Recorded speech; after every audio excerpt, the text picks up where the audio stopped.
Daybreak, NesTea the veteran versus Squirtle. Squirtle hasn't really done anything in a long time, and of course he's had a fantastic GSTL record, but his biggest achievement was that 3rd place in the Intel Extreme Masters. Can this be his tournament?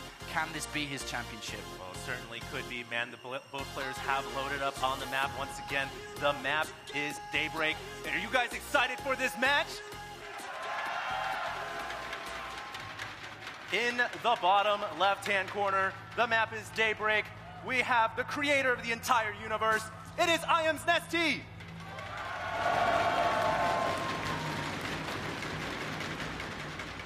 And in the top right-hand corner, one of the most hardcore macro Protoss you will ever see. Spawning in the yellow color, it is Squirtle!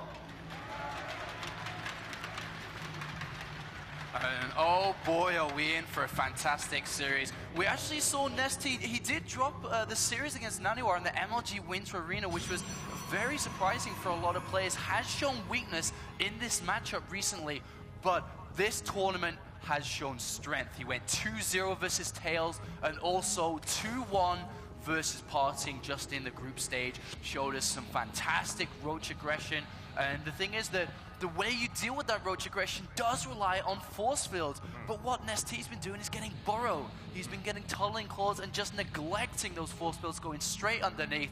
And Squirtle will have to be careful about that kind of play and strategy. That's interesting you mentioned about that Roach play that we were talking about earlier. I actually had a chance to talk to Stefano and a couple of other very high-profile Zergs and Protosses. They tend to agree that if you're going to hold off that Roach aggression, there's a couple ways you can do it. You obviously have to forge fast expand. There's no other way around it. There's been tons of discussion. 1-gate expo doesn't work. If you're going to forge fast expand, you're going to have to get 4 gates or 5 gates robo. Even a Stargate can help out as well, because Void Rays are so incredibly effective against something that cannot shoot the air. Exactly, and the Immortal production as well, once that robotics facility is down, is so key.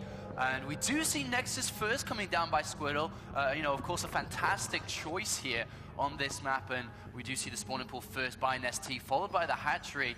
And of course, the one thing we don't see here is a drone scout from NesTea. He is sending the overlord straight towards the natural. On this map, that single overlord there can actually get the scout of both the gases on the natural, and that will give NesTea so much information on what's going down. If you see those gases come down, he now knows that minerals are not being invested in, per se, you know, a gateway timing. If he sees gases, he can filter the options down to blink, +2, you know, DTs, any form of tech, you know, coming out from Squirtle. So it's going to be a very important overload there, which is now going to see that Forge, Gateway, and Cannon coming down, and can already piece together that that Nexus has come down first. Yeah, he's putting together the puzzle right now. He will see everything, of course. In the Zerg versus Protoss, you do not fear losing your Overlord right away, especially against a fast-expanding Protoss. They will not have Stalkers out for a little while. That will give the opportunity for NesTea to get that Overlord behind the base, keep it there, and he can get a full vision scout whenever he deems necessary. NesTea is also grabbing a quick 3rd hatchery at the same time. We have a probe at the north of the map as well, DePaulo, and perhaps he's going to get a pylon somewhere around here and start to warp in some gateway units later on in this game that can be extremely effective against that 3rd hatchery. Yeah, absolutely. It's definitely there to be hidden. If he wanted to check for the 3rd base, he should have already gone. The timing of that 3rd base, the double expansion from Zerg is always 4 minutes when it goes down. NesTea hiding it at the 4-minute 45 mark clearly shows us he wants to throw that pylon down. He is also chrono boosting, you know, getting the zealot out, and then he wants to come in. Actually, the probe is moving down. Is he going to reveal it? It is revealed. So he is going to check that 3rd base. So maybe he doesn't want to go for that early pylon, place it down, and is going to return, sees that hatchery down, and knows exactly what he is doing.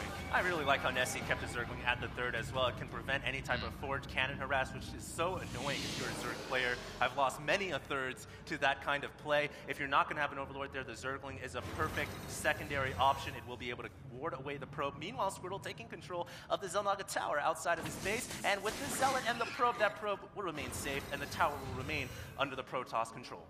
Exactly, and with 2 Zealots out now, they can actually aid the probe in getting out. We do see that +1 coming down.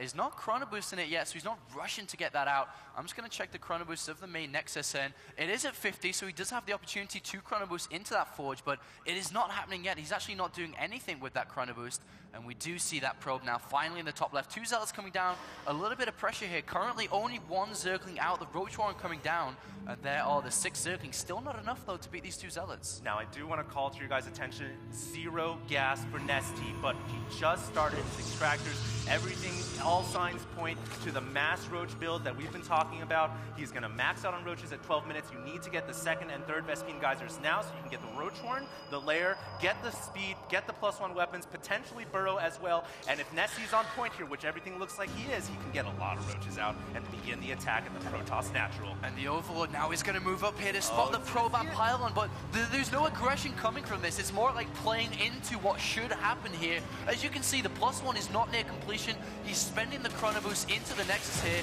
so yeah, he's just going to cancel it. He definitely doesn't want to follow this up, but what is he going to do here? He now takes double gases on the natural, which is immediately going to be picked up by that Overlord there, which we talked about at the start of the game. So we do have the 4 gateways completed and the robotics facility coming down here, which of course is going to lead into those Immortals. Yeah, and Apollo, that is so huge. That robotics facility is absolutely necessary to combating these roaches. We've seen a couple of games in this tournament so far here at IPL4 where the Protoss gets 2 robotics facilities, but then Chrono boosts 2 observers. And I think that was Tails who did that against NesTea in Group A on Friday. That was a mistake. If you're going to get if you're going to go off against these roaches, you must get Immortals out. The quicker, the better. Will Squirtle get the observer out first? That is pretty huge as well because you got to see the burrow, and he's going to have to get as many Immortals out as possible. That's the bottom line.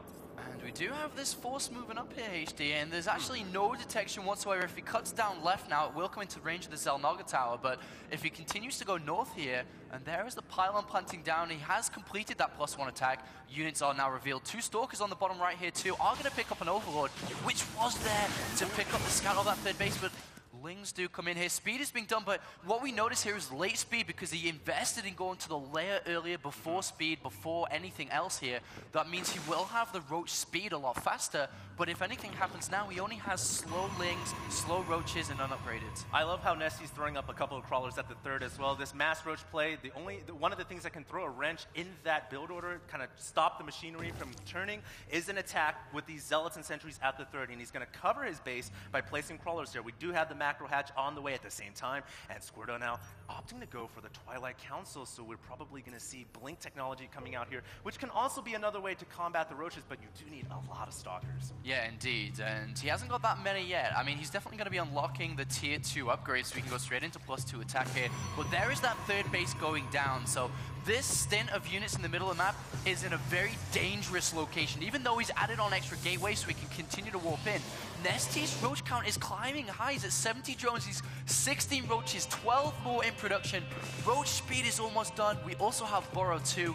There is the observer going in, sees the roach swarm researching the roach speed, he sees the roaches popping, and Squirtle, has to retreat with his reinforcements. If he sits in the center of the map and loses everything, he has nothing to defend that third base, which is his strategy, which is his plan here. If that goes down, so will this game.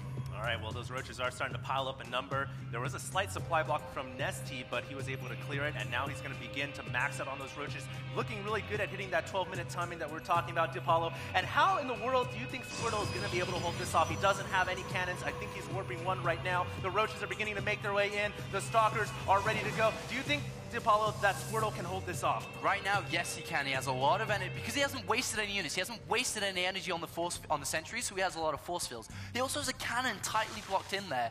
Right now, yes, he can. But if this goes long, if Tunneling Claws finishes, that will get difficult. One Zealot tries to get in and do a bit of damage. Actually gets a drone kill there.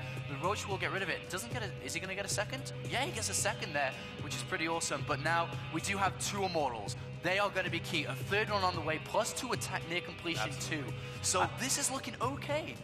Yeah, I got to agree with you there, Paulo. I think NesTea taking a little bit of time here. He didn't max right away. It's a little bit later. And his roaches now are going to be combating, as you mentioned before, 3 Immortals. That's a lot of firepower that the roaches have to deal with. And the placement of buildings here is absolutely phenomenal. There's the Zerglings, though, trying to do a run-by. Quickly force-fielded off are they. And now the roaches revealing their burrow technology, but there is no Tunneling Claws yet. And the Zergling counterattack is thwarted at the front door of Squirtle's natural as well. So Squirtle is looking very, very good. He has to bring all those units from the natural down here. This is getting really difficult to hold. He's wasted force fields here as well. A couple of them were overlapping. Culling Claws has finished now, so we can go right under them if necessary, but the third Immortal is there. The fourth one is being constructed. Yeah. Plus 2 attackers finished, so he is going to be able to hold on to this position for now. But if NesTea swings around the left, he is borrowed, guys. Oh, wow. There is an Observer there that sees everything, though. Observer sees everything. He can actually catch these roaches right now with that Observer in play. 4 Immortals in the box right now, and here comes the Guardian Shield, and the Force Field's going down as well. That's going to force NesTea to burrow underneath. NesTea is in a really precarious position now with that much anti-armor firepower. Squirtle should be able to take out this army, but his Force Fields are starting to wear thin. The roaches continuing to pop up. I think Squirtle's going to make this hold. He will make this hold. He has too many Immortals. There's 5 Immortals in that army composition. Oh my god, NesTea gets slammed back here, and this opens such a significant counterattack. There's 7 gateways on the field now. If he pushes out with a probe, he hasn't actually brought one yet, but if he brings one shortly, which he should be doing, he can do so much damage. The 4th base not saturated. NesTea is on the back foot. 25 roaches out there. But to combat this army, which is halfway towards +3 attack HD, this is such a strong counterattack. I'm not even sure how NesTea can pull this off at this point to follow, because he needs something else, not roaches. He needs investors, he needs Mutas, he needs something. Pure roaches here are just not going to work against Stalker, Immortal, and his army just looking so puny and pathetic versus that massive firing squad of Stalkers and Immortals. Force Fields, a couple of them going down, but notice Squirtle not even really expending that much, and he's going to be able to aggressively swing forward, take out the rest of these roaches. Everything looking great for the Protoss Macro King, and the GG is called. Squirtle, the 19-year-old here that traveled, played in the open bracket, qualified in the open bracket, qualified through the group stages, has had so many tough games here. We know how difficult that open bracket was, and he comes through, taking game 1 away from a 3 times GSL champion. This guy is